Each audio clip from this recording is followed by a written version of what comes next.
Bawat araw, libu-libong Pilipino ang pumapasok sa trabaho. Bitbit ang kanilang pangarap, kakayahan at determinasyon. May kanya-kanyang kwento, kanya-kanyang laban. Ngunit, bakas pa rin ang hindi pantay na pagtingin. Nakapasok trabahong to, ba't di namin alam, ba't di namin nahalata? Hindi kami tumatanggap dito ng ganyan. May mga pagkakataon daw talaga sa kanya nakalipas sa trabaho na hindi pantay ang pagpili sa pag-hire sa pagitan ng babae at lalaki. After graduation, hindi ako natanggap agad. It's because of my physical appearance. It's because of my identity. Kung saan ang kanyang sexualidad, tila umano naging katatawanan sa paaralang kanyang pinagtatrabahuhan. Pasok trabahong to, ba't di I've namin experienced it May mga before. pagkakataon After na graduation, hindi ako Sa natanggap kanya agad. It's nakakala because of kung my saan ang physical kanyang appearance. May mga boses na agad pinakikinggan, habang ang iba ay tila kailangang patunayan muna ang kanilang halaga. May mga taong nililimitahan, hindi dahil sa kakulangan, kundi dahil sa pananamit, sa pagkatao, sa kasarian. Sa mata ng ibang individual, ang pagiging babae ay kahinaan. Ang pagiging miyembro ng LGBTQIA+ ay pagkukulang. At ang pagiging iba ay dahilan upang hindi seryosohin ng ilan. Sa likod ng bawat mesa, sa likod ng bawat posisyon, at sa loob ng bawat opisina, may mga kwentong hindi naririnig. Mga kwentong puno ng lakas, pananahimik at pakikibaka. Ito ay hindi lang tungkol sa trabaho. Ito ay tungkol sa kasarian, tungkol sa katarungan, tungkol sa mga boses na dapat pinakikinggan. Nako ma'am, pasensya na. Lalaki po kasi hinahanap namin sa posisyon na yan.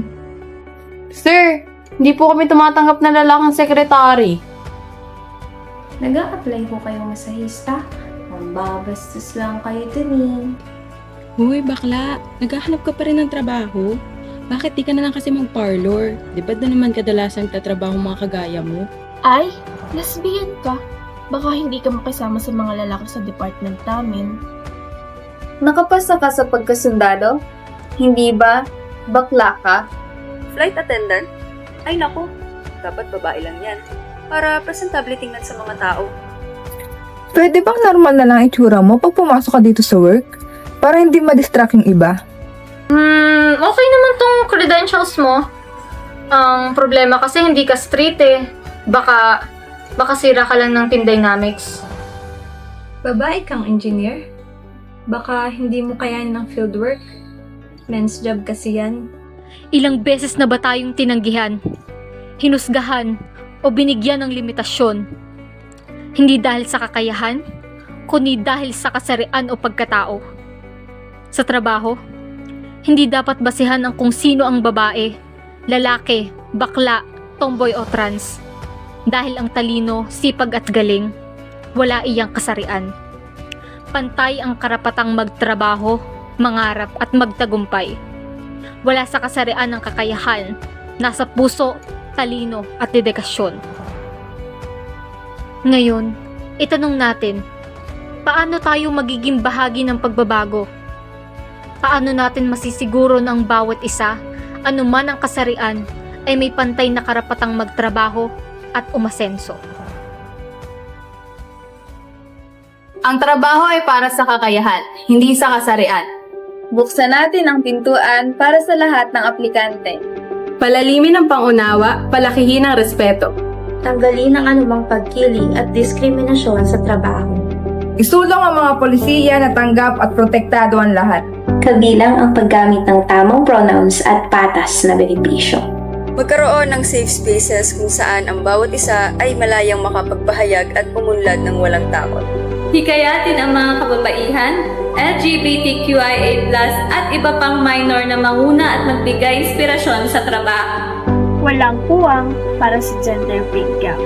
Karapatan ng bawat empleyado, ang patas na sweldo para sa parehong trabaho.